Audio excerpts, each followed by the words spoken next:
Welcome everybody for this Company First recast. This time it's Havoc playing as the DAK and he plays against Jibber playing as the US Forces, and I am very happy to share this this replay with you, since I think we can learn quite a lot of it, because we won't find a more equal game since both players are equally sharing rank 6 on the global ladder. And with that, let's give it a try. I deactivated the fog of war so that we have more insights on what both players are doing, and interestingly, because I saw that recently in another match, the US Forces player is going for Pathfinders. For me, it always felt that this is a remnant from the early patches or the early release metas for the US Forces. However, it's still not weak, because I mean these Pathfinders are very fast in capping. Alright, so Havoc is going for a nice Panzer Grenadier opener. Yeah, I like that, because I always point out that the Panzer Grenadiers are supposed to be the DAK's mainline infantry. However, most people are just still relying on the Panzer Pioneers as their mainline infantry, and I don't like that, because I mean it's obviously they are cheaper, just 100 manpower cheaper, and with the flamethrowers they are beasts, so I think they are giving great value for the DAK player. On the other hand, I think after some more balanced patches, I think it would be a good idea to go for the Panzer Grens, because I mean they are not weak at the moment. When you buff them with the 6-man upgrade and the LMGs 34, as well as some 250s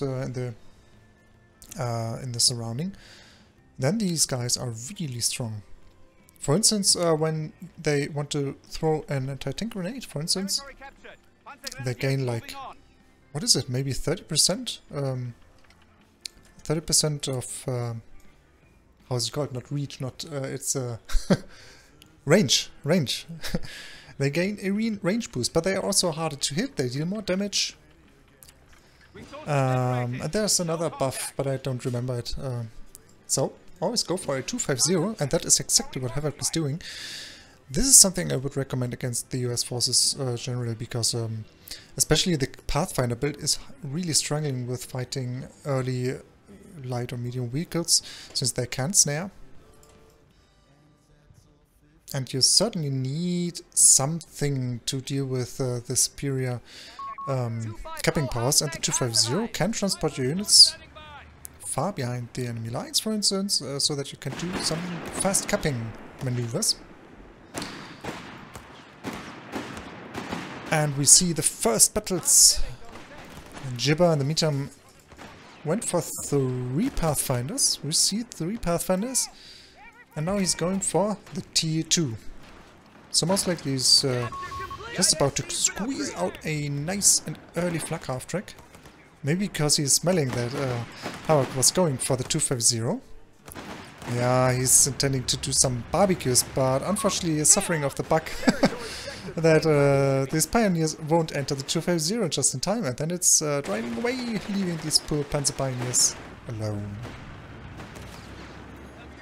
Now it's turning and turning and turning, but finally, it eventually will find a target. Company First 3, and it's hilariously renowned pathfinding epic. Ooh, that could be a little bit too much infantry firepower over here. Yeah, Havoc's dropping these guys, and they are running. Interesting.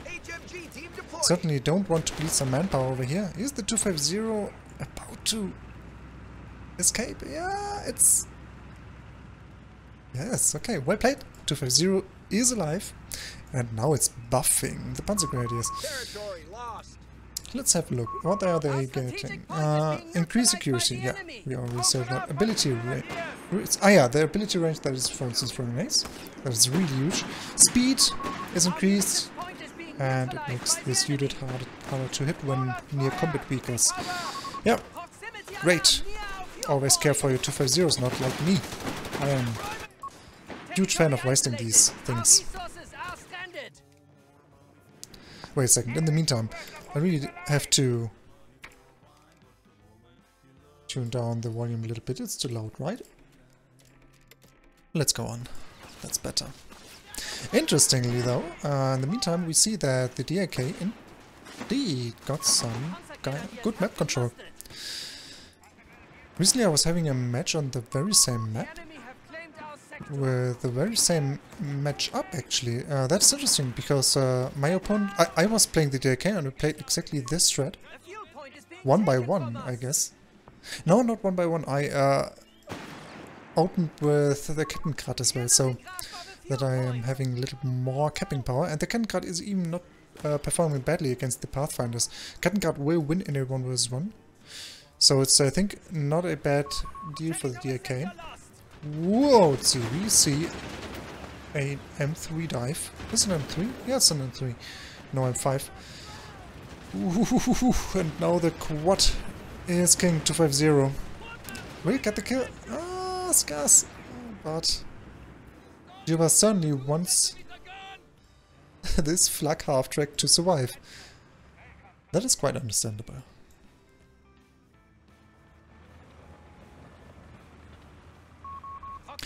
Wow, the map control shifted severely.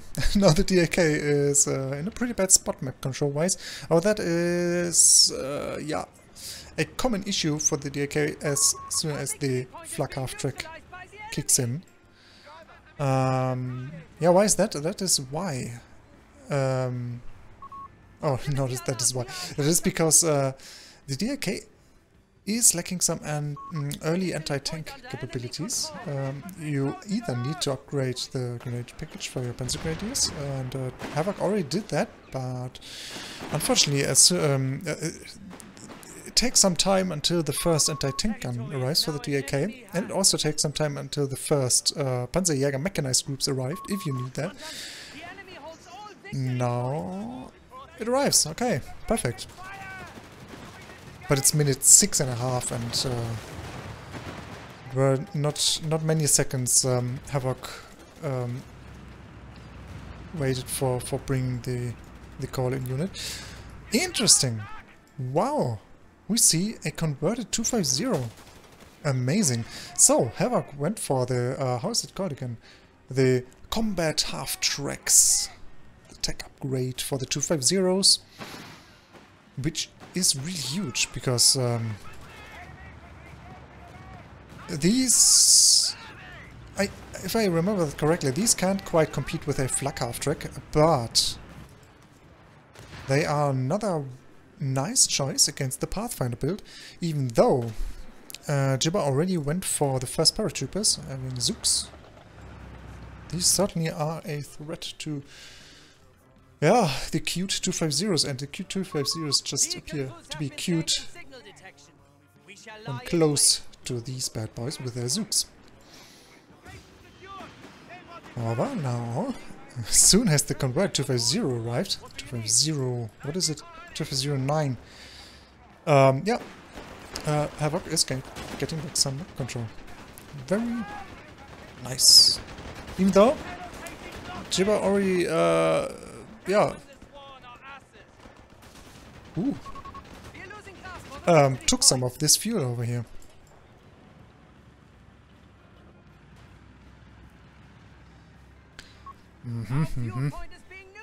Havoc is being an interesting defensive mine over here.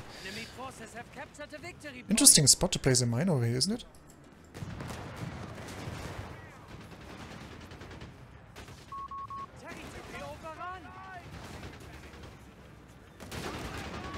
Yeah. So that's a quite common build for the US force at the moment, to go for the infantry support center. Is Jibber already having some of these buffs for the infantry support center? Nope. Didn't purchase any so far. But he hunts the 250-9 with his Zooks. Ooh, and 250 needs to be a little bit more careful, I guess. Okay. Perfect. Some mates. Heavy push from Jibber over here. Territory point is no longer under our control. In the meantime, Havoc is not lazy. He is capping back the map over here. That is nice. One of our munitions points is being neutralized. pretty soon we... Ah, no. Unfortunately, it's not the 2509. It's over here. Would have loved to see a battle between the 2509 and the Flak Half-Track. However, we won't enjoy that now, because the Flak Half-Track... Unfortunately, these 250s are even worse against Flak Half-Tracks than the converted versions, so needs to retreat a little bit. But so does the Flak Half-Track. Okay. Well. Alright, so Jibber in the meantime is going for no further attacks, even though he is floating tons of manpower and fuel. Interesting to see that he is neither going for the advanced logistics, which I think would be a good idea by now, because he's already having 7 infantry squads. Oh, oh, oh, oh! The fight we have all waited and waited for. Ooh.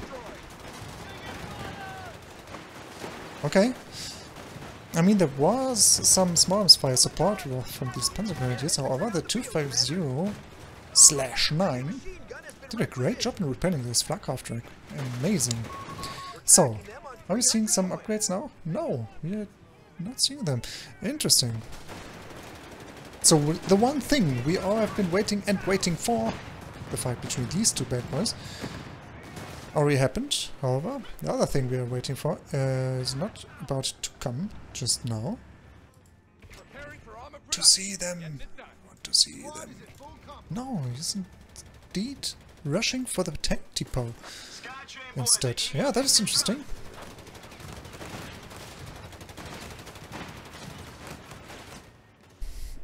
Yeah, okay. It's really great to see the 2509 doing all the action. However, it's just having 2 kills by now, so that's not too much. And it didn't get the kill for the Flak Half-Track. The kill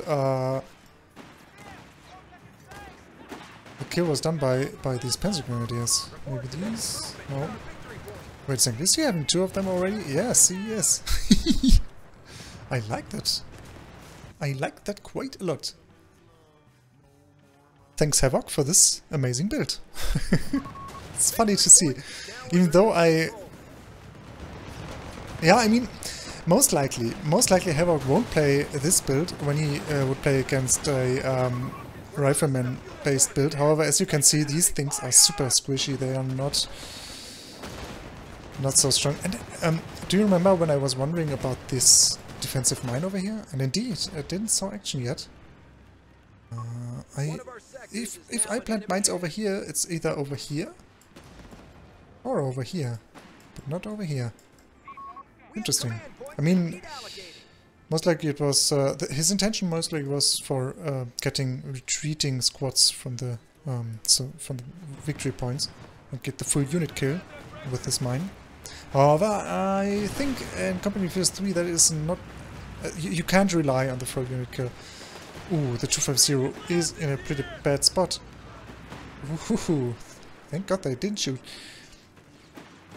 Because mines, back to the topic, mines, they can kill up to 3 models in Company Phase 3. But they also can kill just no models or just 1 model. It's quite unreliable in Company Phase 3 compared to Company Phase 2, where most of the time mines got 2 models. Interesting, we see these grenades, they never hit.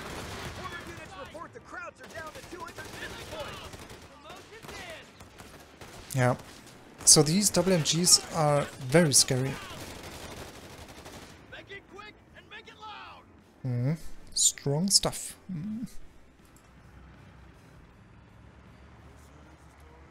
Oh, 2.5 ton medical truck stuck in the T4. An abomination of technique.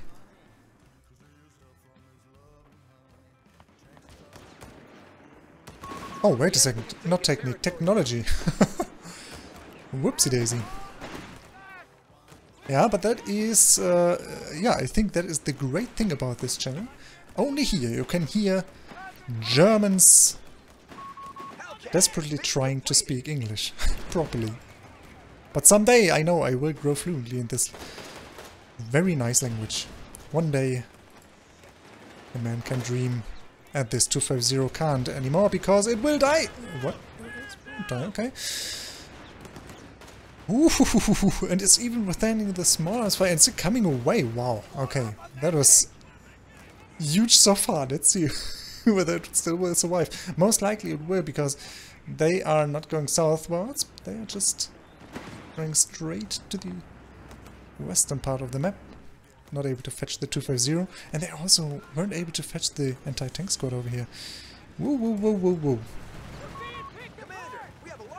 The retreat path mine is not even able to finish their own squads. Oh, I don't know, I'm not a fan of this mine, as you can see. Oh, but the Hellcat, it will... Ah, okay, this mine is from Jibber. It's not from Havoc. No way! My beloved mine! It indeed crippled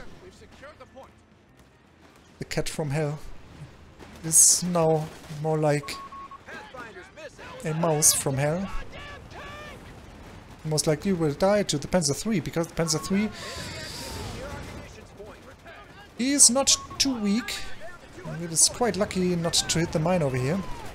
Okay, Panzer III needs to retreat. Oh, ground attack? No ground attack.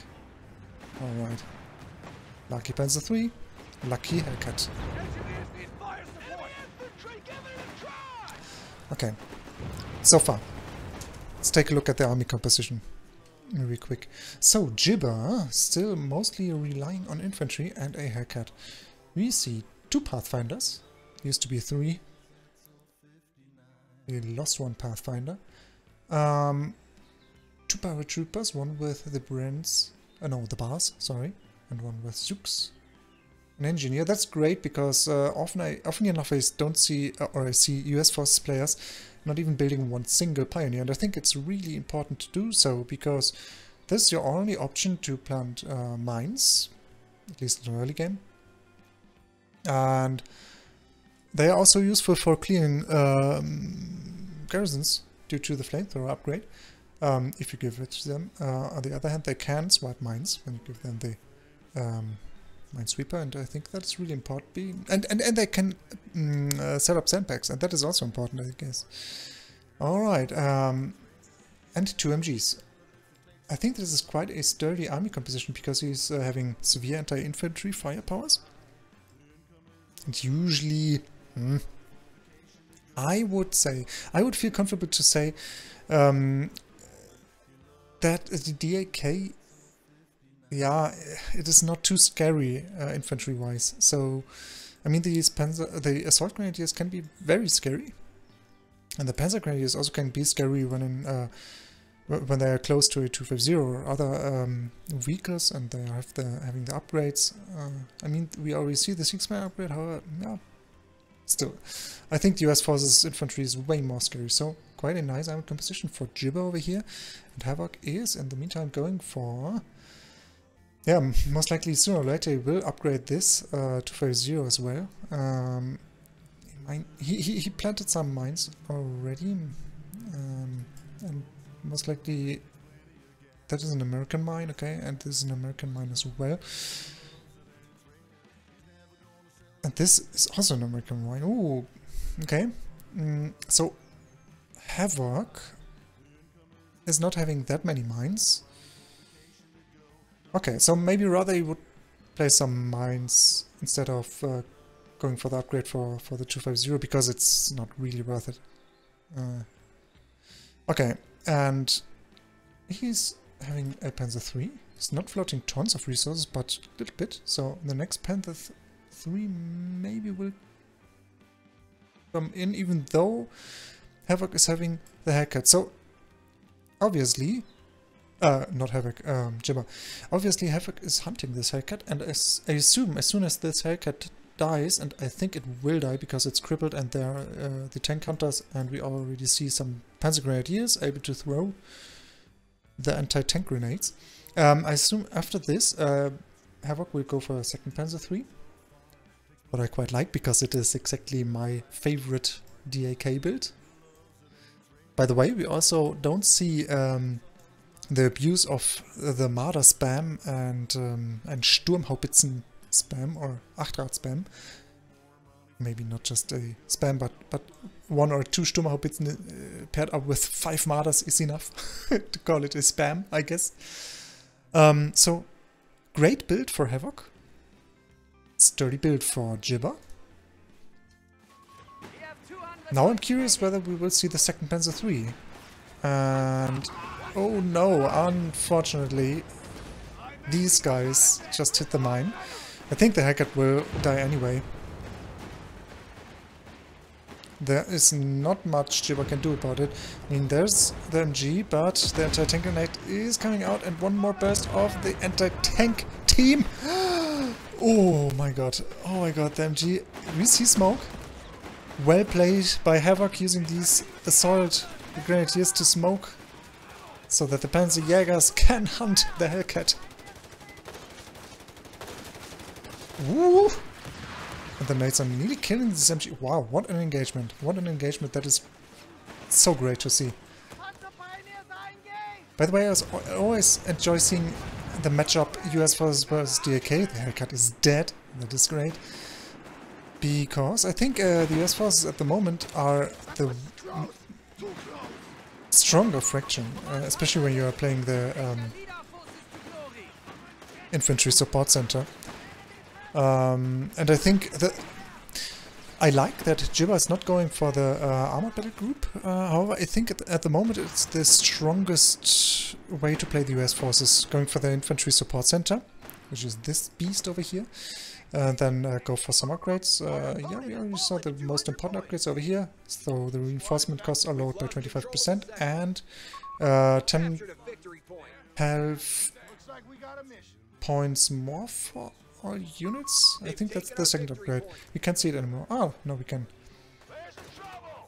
Oh, wait a second. I clicked the wrong building. He didn't went for this upgrades. Okay. Okay.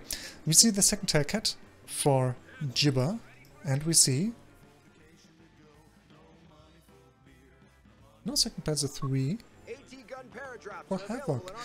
This is interesting. What is Havoc going for? Havoc is not floating manpower. Havoc not having more units. Before, it's interesting. I mean, the Hellcat died and the NG needed to retreat, and I didn't notice any wipes for Havoc during the fight over here. Still, Havoc is not having that many resources. Strange.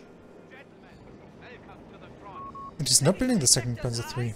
Where did all the resources vanish? Amazing. Sad to see, because after Jibber lost the first Hellcat, for me it looked like the DAK player, Havoc, is in a pretty good spot, but now it looks like... I mean, it's not bad what he's having, but it's not superior to the US Forces army. No, what I like most, I mean, often enough now, I told you that I really like Havoc's build and Havoc's style in this game. Not just because it's resembling my favorite DAK build, no, not because of that, but no, once more because he went for the mortar upgrade for S250. That is super nice. That is something I really like, because the DAK is having access to the like. However, for that you need the fire support elements. Havoc is having them. It's playing exactly my build. Wow, I'm so proud of myself, because I feel like I made it up. Anyway, he's having the fire support elements, and with that he can go for the like. That is an option, however the like is quite expensive. Another option is to just convert one of your 250s to a mortar half-track, which can be a little bit stronger because it's mobile. And I think it's not even that expensive. I think it costs like 75 pieces of ammunition, as far as I remember. So I think it's a great choice, because most likely you already figured out that Jibber went for 2 MGs. And 2 MGs require a reasonable answer.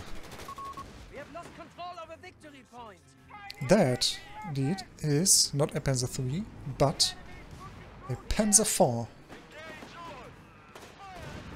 Medium command tank.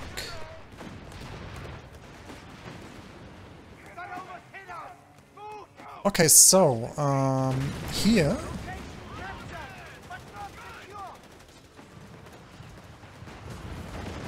Jibber, no, here Havoc is altering the build that I am usually playing. So, usually I go for a second Panzer III, and then eventually I go for the Panzer IV command tank.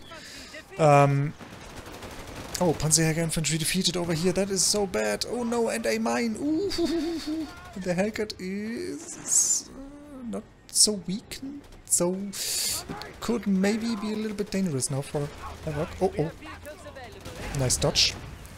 A perfect dodge. Ooh, look at that 1 HP left for the house. Ooh, oh no! No, no, no! Oh, yeah.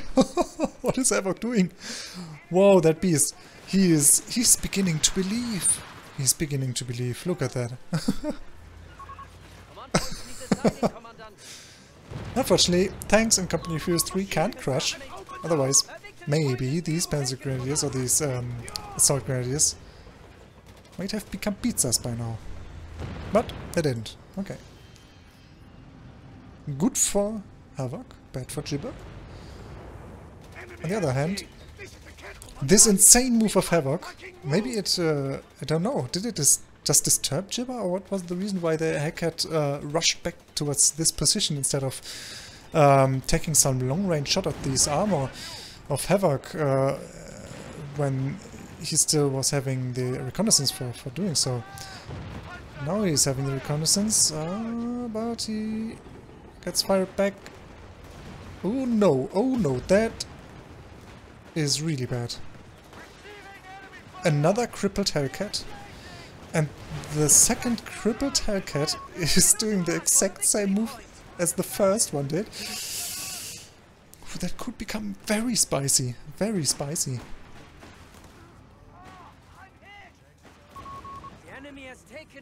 Ooh. Ooh, Havoc is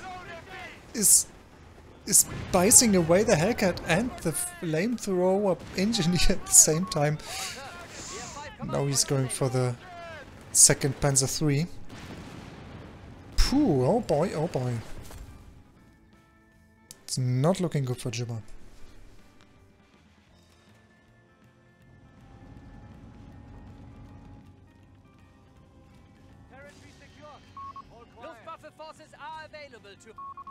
With 2 Panzer IIIs and 1 Panzer IV, the Panzer Storm could finish Jibber now, since he's not having any Hellcats. Just one of these paratrooper squads. And since this just not increases the speed, but also makes them immune to... just the engine crits. Wait a second. I thought that this ability also makes them harder to hit, which could have been huge as a counter against these Shreks, because they are not as reliable as other anti-tank weapons. However, I was wrong. The Panzer Storm ability is not making armor harder to hit. The 250-9, a little bit anxious, but fortunately the tank hunter are not hunting the tank. At least not the baby tank. They're going for the big guys. Oh boy. And the big guys. Going for this second haircut. Wait a second. Well, yeah, I thought the haircut died, but it did not. Now it did. Oh boy. Just got crippled. Interesting though, to see that still these paratroopers are enough to repair the entire DAK armor at the moment. So Havoc doesn't feel quite comfortable to engage with multiple tanks at the same time. Even though I think he could. I'm pretty sure that Havoc feels like there's no more anti-tank despite from this one Scott for Jibber. Is he having, by the way, is Havoc having the emergency packets? No. Oh yes, he's having it. Okay, he's having it. So these guys are more sturdy now and they repair themselves. That is some kind of magic, I guess. I think that got invented by the, how was it called against? The Thule group, right? This esoteric German nonsense group. They were just good for one thing. They invented magic so that tanks can repair themselves in the field. That's great. Great to see. And this is making Jibber quite desperate because now he's going for some more infantry-based anti-tank firepower. So, wait a second, he aborted them. Okay, he's not going for the Zook squad anymore. However, all these infantry squads are having a bad time against 3 panzers. Even more when these are arranged in a blob. Because one well-aimed shot of one of these tanks put down several models at the same time. If they are running around in a blob. Look, look at that. 3 models even though we didn't see him up. That is the first, the third, no, it is the fourth, Panzer 3, #4. So it's certainly GG for Jibber. Jibber now is going for another haircut. But I think one haircut is not enough. The thing about the haircut is that the haircuts need something to scout so that they can fire from range. I mean, they are not having way more range than other tanks, but they are having slightly more range than a Panzer 3, for instance, and they are having a good pen and deal good damage, so you definitely want to have a haircut. On the other hand, the haircut is just then useful when you are having something to scout the enemy armor, and that is certainly not a good idea, because now the haircut got swarmed again. Haircuts are not good for repelling swarms. Ooh, okay. There we go, haircut is dead. The Panzer 3s are escaping through the only reasonable passage. They are retreating into the enemy base. Okay, and here's the GG from Jibber.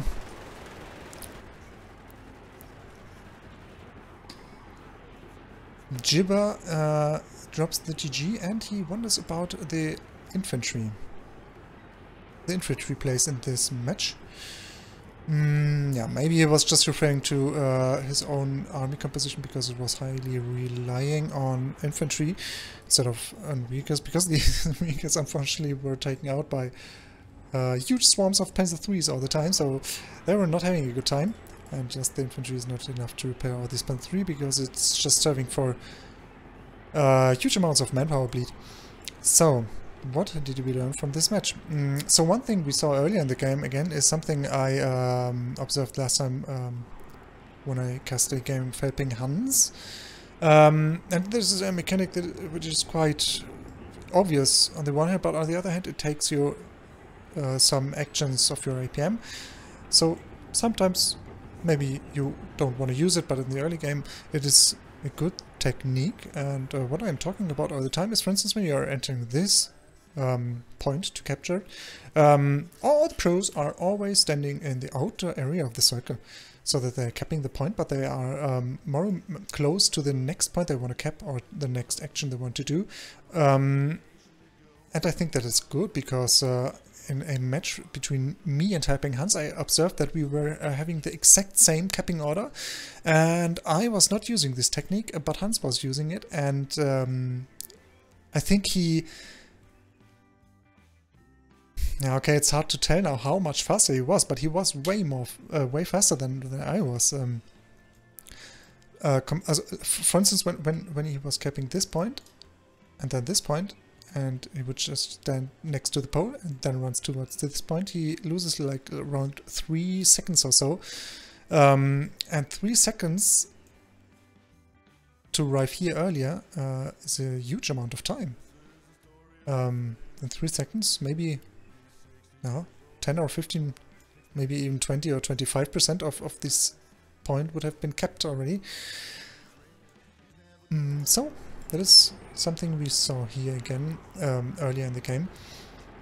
Another thing that is interesting is I'm not sure whether Havoc would have performed this build anyway. I mean, we saw that he opened with Panzergrenadiers. The first unit he was building was a Panzergrenadier squad. He didn't go for the Kratzschützen, even though I consider them to be a very useful unit for the DAK, especially against the US forces, because if the US forces players are going for Pathfinder builds, they certainly will use one of their Pathfinders to do the capping around over here, the northern area of the map, because they are incredibly fast and they are cheap. And the Kettenkrad of the DAK is able to repel an entire Pathfinder squad, so it's very worthy against the Pathfinder build of the US forces. Thus, I assume that Havoc was not going for this build because, yeah, he expected to counter or to fight some Pathfinders. Yeah. So why did he do it? Is it his standard opening? Is Havoc having the same standard opener for the DAK as I am having? I don't know. I'm curious. Usually I consider this build as not being the strongest, because the Panzergrenadier sucks. I mean, they cost 300 manpower. That is very expensive for a unit that can't compete with a rifleman in the early game. Just cost 40 manpower less. Which is that is a lot. So usually when the DAK is going for instance, a triple Panzergrenadier opener, it's having a hard time. What he did instead was going for 2 Panzergrenadiers and then a 250. That is worth it, I guess, against the US forces. 250s are generally very strong. Because they counter early light vehicles like a Jeep for the armored battle group, or the Wiesel for the... How is this battle group called again? I don't know, however you know what I mean, the Wiesel. Yeah, a 250 also counters Pathfinders, obviously, because they are very weak against vehicles. So most likely it was a standard opener, because 250 is good against everything the US forces can bring. 2 Panzergrenadiers, that is not too much to open with, because it's just 600 manpower. You just are having a disadvantage of 200 manpower compared to when you would be going for a full Panzer Pioneer opener. So I think it's okay. What we saw was that Havoc was highly relying on the 250s and their upgrades. So the tech costs 150 manpower. Over here you can see the combat half-tracks. It costs 150 manpower, so most likely it's very worth it. I prefer to not go for that in most of my matches, but maybe we as DAK players should do that more often, because, yeah, afterwards I'm not quite sure whether this tech came after Havoc noticed the flak half-track for Jibber or before this incident, because we saw that the gun conversion for the 250, the 2509, is able to repel a flak half-track. It's good to see. The same applies obviously for the flak half-track of the DAK because it's a little bit stronger. It also can pin, so it's good in repelling blobs, for instance. However, Havoc, even though he went for the 5 support elements, he decided not to go for the flak feeling, but for the conversion of the 250s. It turned out to be the best choice he could have been doing because after all, Jibber went for 2 MGs and the tech enabled Havoc to go for the mortar to counter these MGs, even though I think the mortar didn't do too much because it was coming a little bit late. Yeah, still I think it's a viable choice to go for the combat half-tracks. Yeah, I mean it's not very expensive. 150 manpower is okay, even though the DAK is always struggling with manpower, so that is the reason why I rarely go for this tech. But rather for one of these techs first, then the grenade package, and then maybe the emergency repair and the tungsten core ammunition. Sometimes I go for the combat half-track, but it's not that often, to be honest. However, I think we should try to presume that for our next matches that if we see US Forces players, we could try to go for this. On the other hand, most US Forces players at the moment still go for the tier 3. So go for tier 3 to build some chuffies against the DAK. And I think if Jibber would have been going for chuffies, the 250s would have been not useless, because then he could still make use of the mortar upgrade. Try to use them a little bit defensively. On the other hand, on this map it's not super easy to play these guys because they can be flanked from all directions. Over here, over here, over here, over here, over here. No matter whether they are waiting over here, behind this barn-like thing, or over here, they can be flanked. And that is dangerous. However,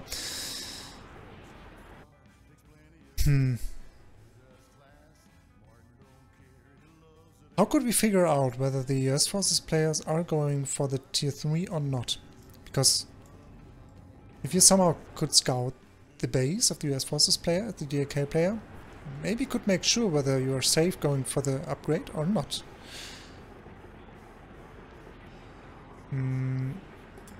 However, unfortunately, the DAK often is lacking these reconnaissance options. I mean, the DAK is having access to in the tier 3 to the how's it called again? This it's not a half track, it's a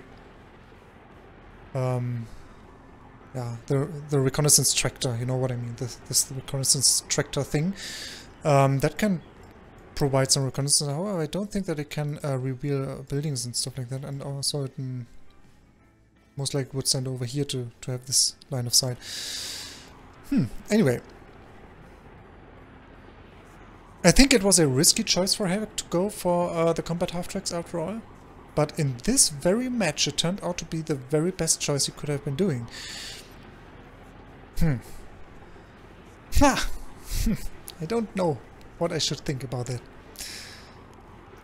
Anyway, let's try to presume that can be an option to go for it. And I'm very happy to see that the build I am always preferring is also played by some of the top players. I mean, both of the players are ranked 6, so quite an even match, and it worked. So in the future, we may be confident to go for that a little bit more often, instead of the stupid Stu, Achtrad and Marder spam. I hate these units, they are overperforming. Anyway, great match. Was fun to watch that, and with that, let's say GG, well played. Both of the players were doing a great job, these legends. And with that, let's have a good time. See you guys.